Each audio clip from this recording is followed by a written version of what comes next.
après.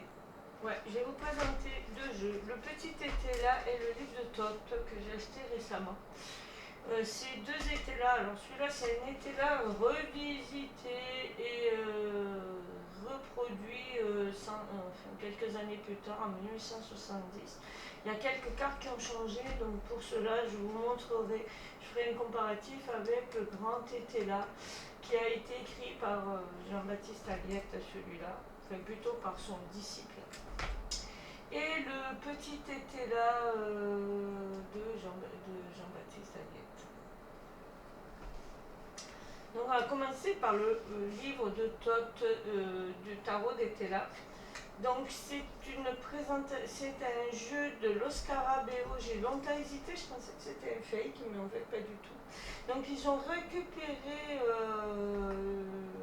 fidèlement la reproduction de l'oracle des jeux de dames, de l'oracle des dames. Pourquoi? Parce que en fait le grand été là de Jean-Baptiste Aguette, il n'existe que quelques cartes qui sont chez les collectionneurs, donc on ne peut pas utiliser le jeu original. Et originel n'existe pas.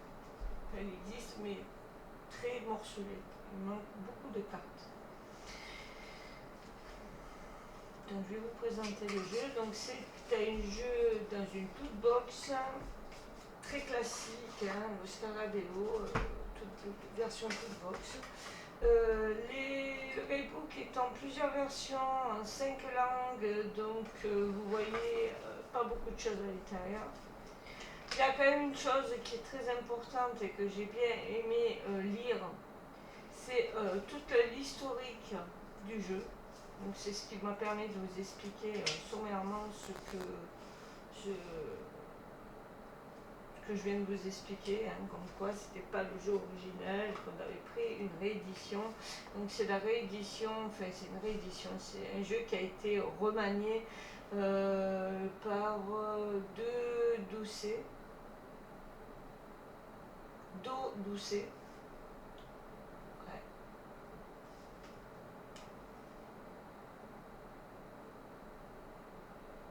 C'est Julia Orsini qui a fait le jeu. Donc on a pris ce jeu-là pour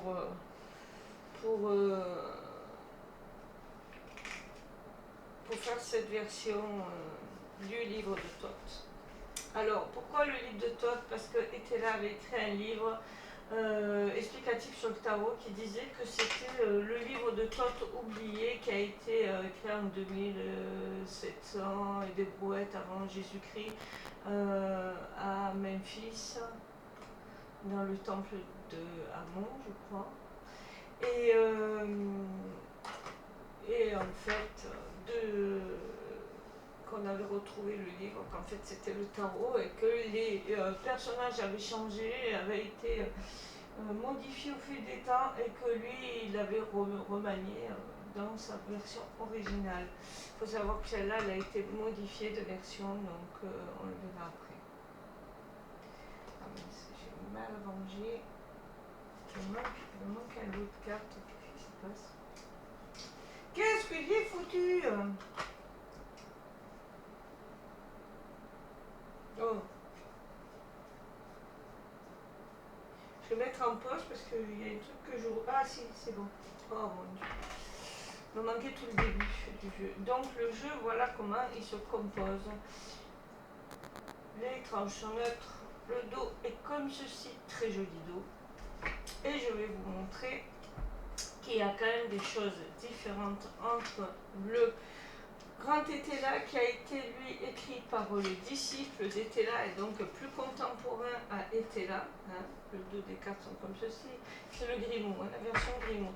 Mais ce qui me gênait, vraiment ce qui me gênait, c'est que là la folie c'était l'impudence et non la folie. Donc j'ai réécrit le jeu en fait au crayon pour avoir les mots-clés d'origine. Voilà. Donc on va laisser le fou de côté. Et voilà, ce qui change particulièrement, c'est la première carte. Dans la première carte, on Orsini a écrit le chaos et le questionnant et était là. Tandis que là, c'est le questionnant. Là, en fait, dans la version originale, c'était que le questionnant. Et c'était un soleil. Et après, ça a été renommé au fil du temps en idéal et en sagesse. Vraiment très diamétralement opposés. Donc voilà. Elle voit le consultant comme étant le chaos et lui il voit comme étant une source bénéfique. Donc deux visions diamétralement opposées. Forcément, la seconde carte change du coup. On a toujours cette notion de feu, mais lui il l'associe à l'étoile, qui est le signe de la création. Elle l'associe au soleil. Voilà. Donc voilà, après des grands problèmes de numérologie par rapport aux cartes, comme vous pouvez voir. Voilà. Là, il y a les plantes. Je ne sais pas où c'est. Je ne crois pas qu'il y ait les plantes ici. Donc encore des cartes qui ont changé. Le ciel, il y est, mais beaucoup plus loin. Donc la numérotation aussi a changé. C'est juste pour vous montrer de manière sommaire ce que c'est et on va revenir les grandes différences entre les deux jeux. Donc c'est deux jeux complètement différents. Si vous voulez un Etela, type Etela, prenez plutôt celui-là. Si vous voulez une version un peu modifiée et plus classique, prenez celui-là. C'était pour vous montrer. Donc voilà, je vais vous montrer maintenant le jeu en tant que tel et on va faire la présentation sympathique. Voilà. Donc là, vous avez la première carte qui est le chaos et qui est le questionnant. Je crois que là, c'est une tête. Je viens de voir. L'éclaircissement, la lumière, le feu. Donc vous pouvez voir, là, c'est le nom de la carte. Là, c'est les mots-clés. Repos et eau pour les plantes. C'est vrai qu'avant, elles communiquaient les plantes, la communication des plantes. Dépouillement et air pour le ciel. Alors c'est bien qu'il y ait les mots-clés. Pour les débutants, je le conseille, parce qu'il y a les mots-clés.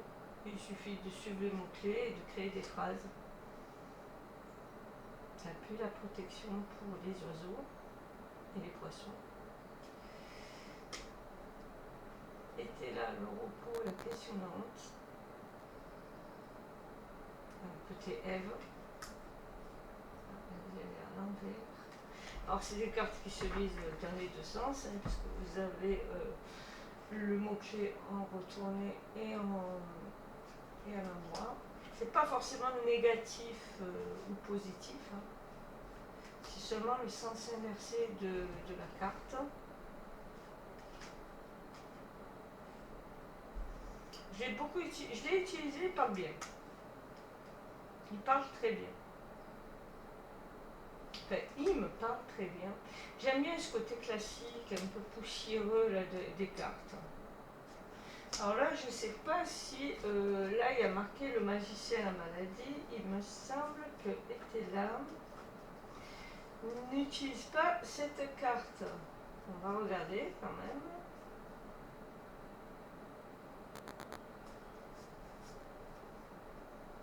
Voilà. Il y a toujours le chagrin et la maladie, mais là il y a le chagrin en plus. Voilà.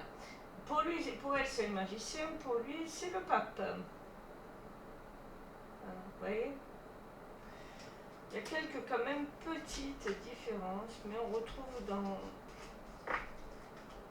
la globalité, on retrouve bien les cartes. Alors vous retrouverez beaucoup de cartes qui correspondent, le trèfle, le capucin, qui représentent le tarot, mais ne faites pas une analogie avec le tarot, c'est complètement différent.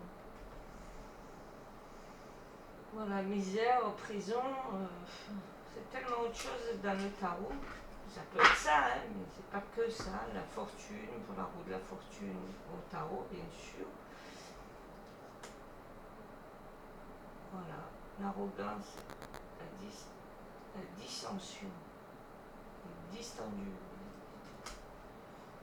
La l'homme de campagne, l'homme bon et sévère, donc roi de bâton. Donc oui, il y a des analogies au tarot. Et j'aime beaucoup ce côté classique. Je retourne de plus en plus au classique, en vieillissant. J'aime soit des cartes très modernes, soit des cartes très classiques. J'aime pas le entre-deux, c'est bizarre. Je suis quelqu'un d'assez tranché, il faut dire. Hein. Donc voilà, si vous voulez vraiment voir ce jeu, l'avoir, il y a un petit prix, hein, il n'est pas très très cher ce jeu-là. Je sais plus, hein, je vais regarder quand même pour vous dire si je l'ai. Parce que bon, ça fait pas un bout de temps, mais je commande beaucoup en ce moment. Je sais pas où c'est qu'il est. Ah voilà. Allez. Et là, le livre de Tot, il est à 16,49 €. Donc vous voyez, vous pouvez avoir un joli jeu pour pas cher. Vraiment pour pas cher. Franchement, des fois, il faut arrêter à moins que vous ayez comme moi envie de collectionner certains jeux. Mais c'est pas forcément les plus chers qui vont prendre le plus de valeur.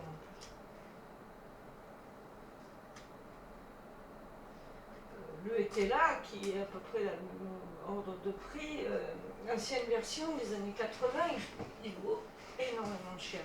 Donc vous voyez quand même ça. Donc les mineurs, ce sont des pipe decks, mais on s'en fout puisqu'on a les mots-clés. Ils ne sont pas illustrés les mineurs. Voilà. Mais j'aime bien ce côté classique avec ses volutes. Moi j'adore les volutes. De toute façon, dès qu'il y a des volutes, je signe. J'aime beaucoup ce côté classique du dos, ce côté vieilli des pages. J'aime beaucoup. Donc vous voyez, à chaque fois, vous avez les mots-clés, c'est pas la peine que je vous les répète, et le nom de la carte sur le côté.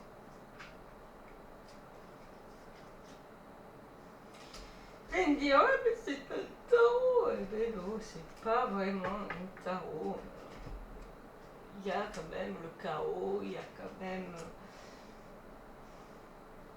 pas mal de cartes qui s'en éloignent.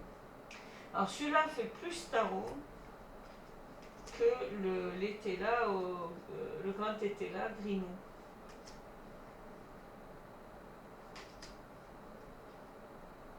Alors, il est très bien pour faire la divination, il parle très bien. Il était là.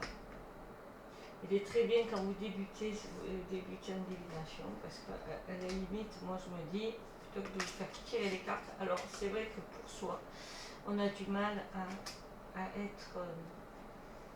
Mon mari me dit toujours, je ne comprends pas comment tu fonctionnes. Tu arrives à trouver des choses chez les gens, tu n'arrives pas à trouver des choses que tu as perdues toi. Eh bien en fait, parce qu'on a l'émotion au milieu qui vient tout gâcher. Et si on arrive à éloigner cette émotion, ce stress et tout, on peut très bien tirer les cartes pour soi, mais ça demande énormément de pratique. Moi, je vous avoue que je suis moins précise pour les gens qui me sont vraiment très proches. Comme ça, vous voyez la différence de personnages et surtout de... Là, on voit qu'il marche les yeux bandés. Là, il a pris sa besace. Bon. Deux versions différentes de la folie. Parce qu'elle part sans rien. Voilà. Là, il y a marqué prudence quand même. Ici, elle n'y est pas. Là, il n'y a que la folie. Ici, il y a la folie et la prudence. Donc, malgré tout, c'est pas tout à fait la même version. Voilà, je vous ai montré les cartes qui différaient dans... mais j'aime beaucoup, franchement, j'aime ce côté un peu vieilli, que je ne retrouve pas dans celui-là. Je trouve qu'il fait très très moderne, alors que ce sont des cartes qui ont quand même quelques années dans leur imagerie, mais je trouve qu'elles font très très modernes. Alors, par contre, je ne connais pas la géométrie, et la géométrie sacrée, il serait peut-être intéressant pour le grimoire, ouais, de s'intéresser à la géométrie sacrée, puisque nous avons des signes géométriques quand même sur les cartes, que nous n'avons pas sur celui-là. C'est pour ça qu'il me gêne moins. J'aime beaucoup l'imagerie de celui-là. Franchement, il est très classique. Alors, un autre jeu que je voulais aussi vous présenter, on va rester zoomé parce qu'il est quand même assez petit, c'est le petit été là. Là, c'est aux éditions Grimaud, dans une petite toute box. Alors, lui aussi, pas cher du tout. Après, c'est un 32. Hein. C'est un. Ah, celui-là, il était cher. Celui-là, il était cher. Je dis pas cher du tout, mais si, il était cher parce que c'était une occasion. D'ailleurs, il n'y a plus. Ah, c'est. Attends, c'est peut-être pas une occasion. Je dis une bêtise. Oui. Alors, moi, je l'ai payé 30 balles, il est déjà à 50 balles. Plus les frais de port. Donc, c'est bien une occasion. Il est peu édité, apparemment. Verrons bien. Donc, celui-là est assez cher. C'est un jeu de 32, mais réécrit par Etela. Voilà. Alors, Etela, les bords pointus comme ça. Ça va, ça me pique pas trop les mains. C'est pas gênant. Voilà. Voilà le type de jeux qui sont pas chers à la base et qui prennent de la valeur avec les années parce qu'ils ne sont plus édités. Vous voyez, c'est vraiment lié à rien en fait. C'est lié à la popularité du jeu, au classicisme, ça peut être n'importe quoi. Donc vous voyez, il y en a qui disent ouais mais moi je collectionne donc je prends des jeux chers, c'est pas forcément les jeux les plus chers qui prennent le plus de valeur dans le temps. Véridique. Alors moi j'ai déjà payé très cher par rapport à ce qu'il devait être. Donc il n'est pas dans l'ordre. Donc je ne vous le présenterai pas dans l'ordre. Ici vous avez un guidebook, le nouvel été là, où il y a tout écrit le tirage. C'est essentiellement les tirages, tout ça. C'est lié au tirage. Moi, je suis dyslexique, s'il n'y a pas d'image, je ne comprends rien, donc j'ai du mal, je lis, je relis, je ne comprends pas. Il va falloir vraiment que je me mette au calme et que je regarde comment on peut tirer les cartes. Alors, j'ai un peu compris parce que j'ai vu une vidéo. En fait, on tire 12 cartes qu'on met en arc de cercle, plus 2 cartes supplémentaires, ça fait 14 cartes sur la table. Et on lit les cartes qui sont à l'opposé ensemble. À chaque fois, les opposés seront ensemble. Ce qui donne un numéro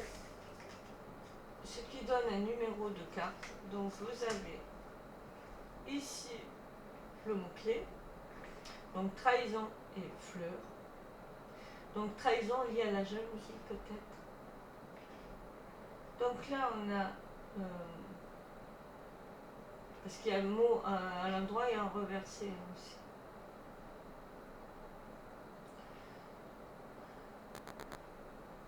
Donc ça fait 26.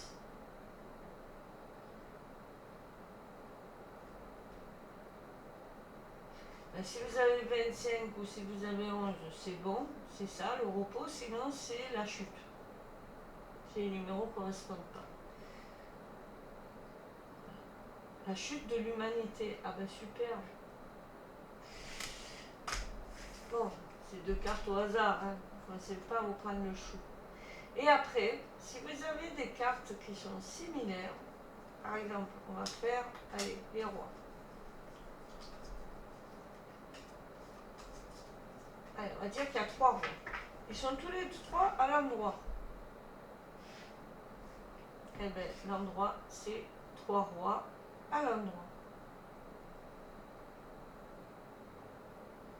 Consultation. Si c'était à l'envers, Attendez, c'est où l'endroit? C'est où l'envers? Oui, l'endroit. Et là, c'est l'envers. Vous voyez, ça va vers le bas. Donc là, ce serait le commerce. Donc il suffit qu'il y en ait une à l'envers comme ceci. Vous lirez les cartes à l'envers. Donc c'est très bien d'avoir fait ça. C'est le plus du petit été là. Franchement, c'est vraiment le plus de ce jeu. Voilà. Après, ça reste un jeu de cartomancie. Donc vous avez les 4 couleurs, le trèfle, le pique, le carreau. Et donc vous avez des mots, les mots-clés à l'endroit et à l'envers. Par exemple, ici à l'endroit, le roi de carreau, c'est un homme. Et à l'envers, c'est un homme. Ah ben super. À l'endroit, c'est la fidélité. À l'envers, c'est le père. Ok? Donc le nom de la carte, le mot-clé, qui est souligné. Si vous avez 29 par exemple ici, donc là c'est le numéro 2. S'il est avec le 29, je crois que c'est ça, hein, mais je peux me tromper. S'il est avec le 29, par exemple là, voleur. Vous voyez, 29, voleur. Voilà. Ça, c'est l'alliance qui n'est pas parfaite du tout.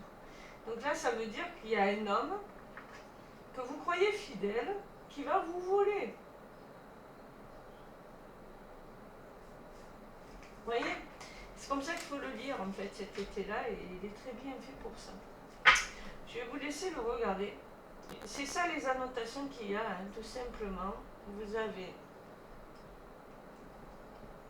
pour répéter sur cette carte, le nom de la carte, à l'endroit, à l'envers. Le mot-clé qui est souligné à l'endroit, à l'envers. Le numéro de la carte qui est ici. Le numéro avec qui il est, qui peut être associé et qui donne un autre mot-clé, voleur. Mais vous pouvez associer le premier mot-clé au deuxième mot-clé aussi. Une autre association autre qu'avec le 29, ça veut dire hors sur vous. Donc c'est plutôt une carte positive. Si vous êtes en positif 3 rois grandeur, 4 rois grande grandeur, 3 rois consultation, 2 rois petit conseil. Et en retourné, roi célébrité, si vous en avez 4, 3 rois commerce, 2 rois projet. Donc ça vous donne des indications très précises en divinatoire. Franchement, je dis chapeau, je le voulais depuis quelques temps. Le dos est comme ceci, je ne vous l'ai pas montré, très classique. De toute façon, les tranches sont très classiques aussi, puisque pas du tout, mais et les bords sont très classiques aussi, puisque carré. On ne peut pas faire plus classique que ce jeu. Donc voilà. Et vous avez ça pour toutes les cartes. Et je trouve que ça donne une dimension au jeu. Et c'est très bien pour les débutants. Moi, je débute en cartomancie, hein, j'ai du mal à la cartomancie. Cette carte est particulière, il faut la laisser dans le jeu. C'est la carte première par laquelle on débute, c'est la carte du consultant. Donc on débute toujours par le consultant.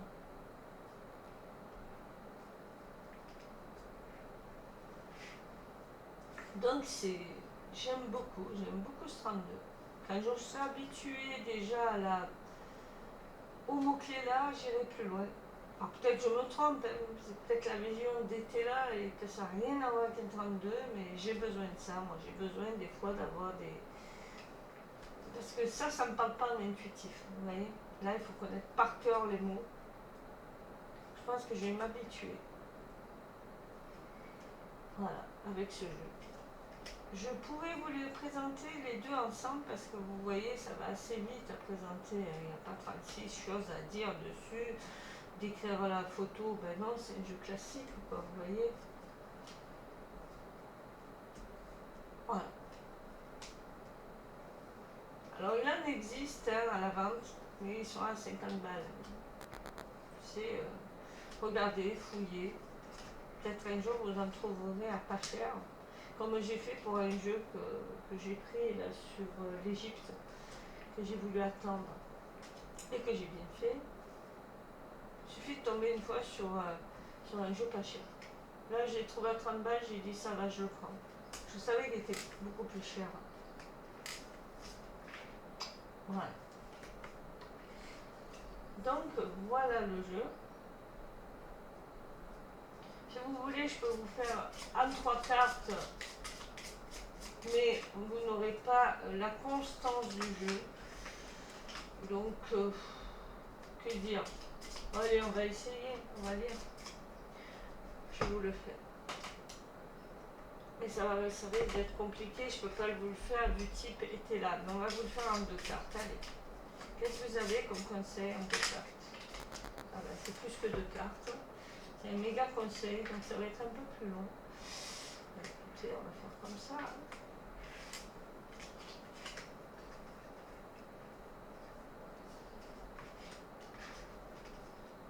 Donc, on va rester dans l'esprit d'été là, tout en faisant pas de l'été là.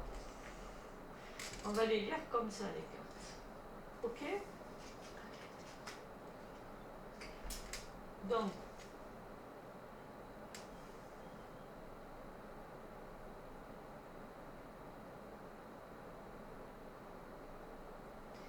un homme et une fille blonde. Un succès et de la fidélité est en rendez-vous. Je ne sais pas, peut-être que vous êtes blond, machin. Moi j'ai dit, qu'est-ce que vous avez à dire pour les gens? Il y a une femme blonde et un homme fidèle qui est comment dire, auréolés, qui sont auréolés de succès. Donc ça parle de ça.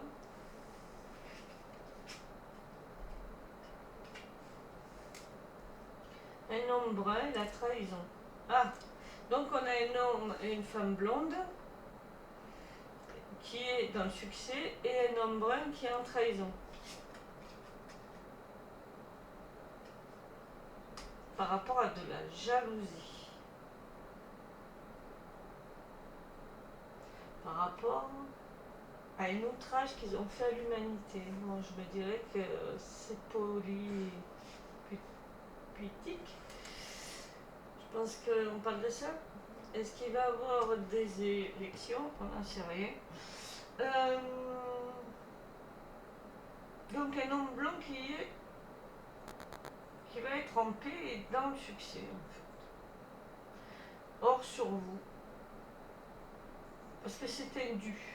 Il a travaillé pour. Par contre, l'homme brun est plutôt dans la chute. Ok. Parce que là, je lis l'outrage aussi. Parce qu'il y avait il n'a pas fait du bien à l'humanité. Ok. Nous avons 2 rois dans le sens positif. Donc 2 rois, petit conseil. Ouais, c'est un petit événement, hein. Ça va pas être un gros événement. Ça concerne quoi? On va le faire par 2. Générosité, beau-père. Ça concerne la 26, superstition, besoin pressant. Ça concerne la politique. Je le lis là en intuitif. Ça concerne la politique. On a un besoin pressant de se libérer. On va se retourner vers un homme blanc. Bon, on va voir hein, si ça a été. Vous voyez comment on peut le lire. Moi là, je le lis en intuitif parce qu'il n'y a pas les associations, mais oui, il y a un peu de ça. Bon, ben écoutez. Voilà. Il y a un homme blanc qui va faire la part des choses, je ne sais pas qui. Hein. J'ai peut-être une petite idée, surtout une association avec une femme blonde. Bon, après, jeune fille, elle est plus très jeune, mais bon. À moins que ce soit l'autre, Mario. Hein.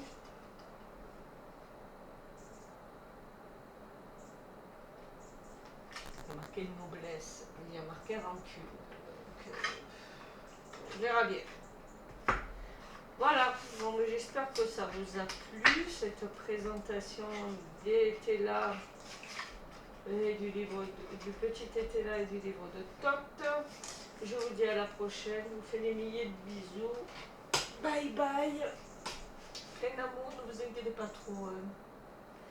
Tout va bien se passer.